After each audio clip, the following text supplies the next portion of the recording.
While we were on the air on Friday, the Carolina Panthers traded up from number 9 all the way to number 1 for the first overall pick. And then as we started to learn more details of the trade, there were a bunch of leaks that started to come out about the Panthers' thought process. Earlier today, Jeremy Fowler on ESPN said it's up to Young, Stroud, and either Richardson or Levis. What a report! What a shocking report. This guy's awesome at his job. I mean, he's the only person in the world who could have told us that. Oh, my goodness. They're trading up to take a quarterback. Then there's more. The team stance is we got nearly 50 days to figure this out. We just wanted to jump everyone else. Well, then fire the general manager. So then there were also some stories that came out, and we talked about this on Friday, that, they traded up, but there's a chance they might trade down if they feel like they like a quarterback and they could trade down and still end up with said quarterback. Stop with the lies. No team trades all the way up to number 1 and gives away their number 1 receiver in the process, and DJ Moore, who was in the deal that went to Chicago, to not know who they're taking.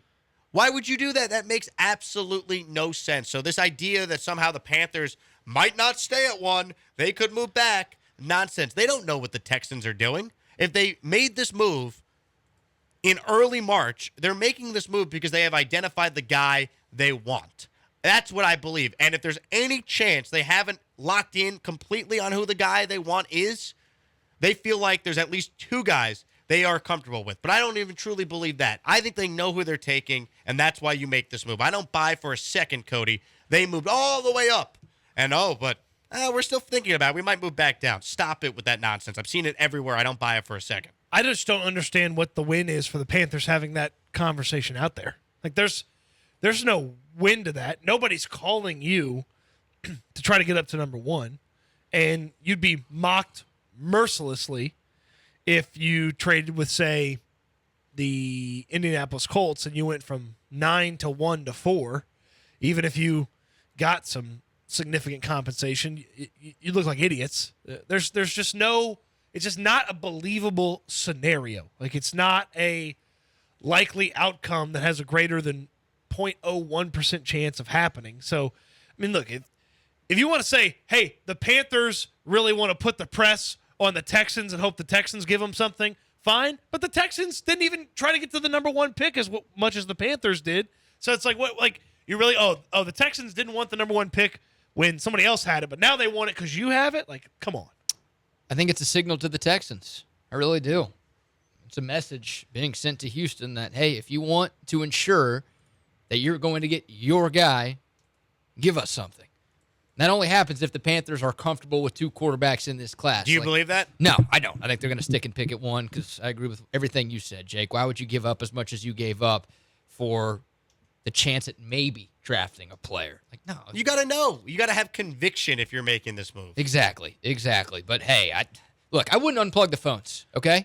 I would not unplug the phones if I'm Scott Fitterer out there in Carolina because maybe Indianapolis starts to panic a lot. Like, before this trade was made, they had to be sitting there at 4 thinking, all right, at worst we'll get the 3rd best of these 4 quarterbacks.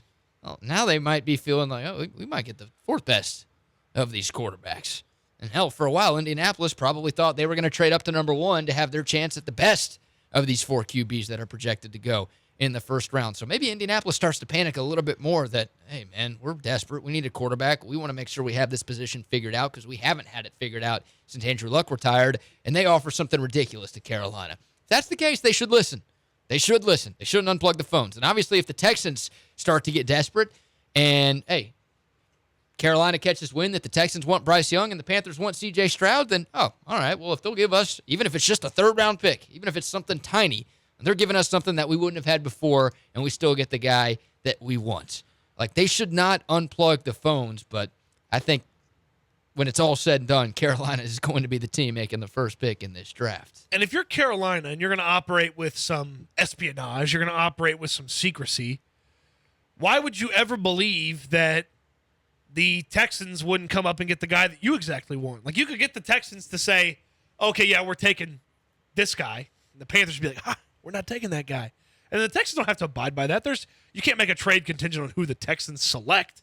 Like, this is in the NBA draft. Yeah. So, if you just you run the gambit of not getting exactly who you want, and you don't trade all the way up to 1 to then end up not getting exactly who you want by virtue of some stupid trade down one spot. This is not the movie Draft Day, all right?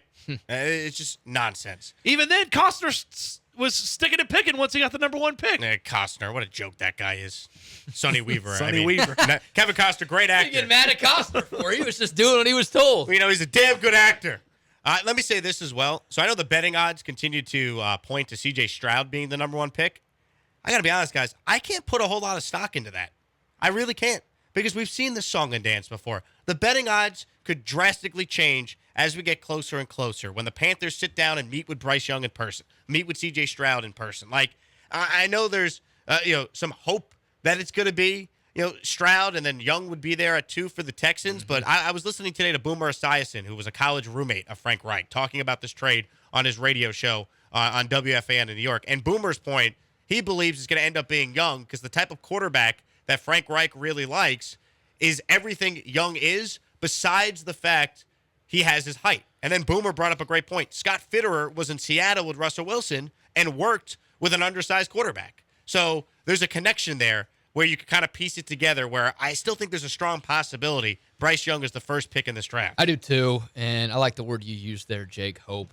That's all this is. Like, I guess I'm more confident that Bryce Young is going to be there at 2 than I would be if Bryce Young was the minus 300 favorite right now. Like, if there was major Vegas line movement in Bryce Young's favor to go number 1 right after this trade went down, then I'd be like, oh, God, well, there he goes. And C.J. Stroud and Anthony Richardson and Will Levis, one of those guys will be the Texans quarterback moving forward. But yeah, the fact that Stroud is the guy that is now the favorite, and the odds have continued to move in his direction since this trade went down last Friday, that gives me hope. But once again, we saw it last year. We've seen it time and time again over the course of every draft in sports. Vegas, this far out, not always right.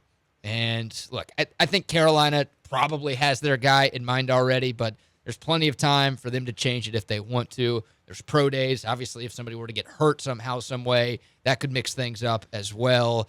But yeah, the Vegas odds this far out from the draft, that's so far from law, Cody. There's still a lot to go down, and you shouldn't be planning your Bryce Young party just yet.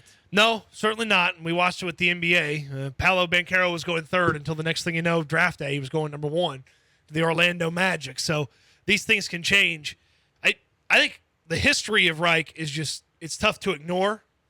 The height of the starting quarterback Frank Reich has coached in his NFL career. 6'5", 6'5", 6'5", 6'6", 6'4", 6'4", 6'4", 6'4", 6'4".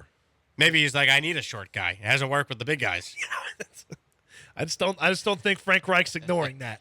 Like, and look, it's not like C.J. Stroud is Manute Bol over here, but Yeah, he's shorter than all of those guys. C.J. Stroud's taller than Bryce Young is, and guys, I think there's a real chance this is Anthony Richardson.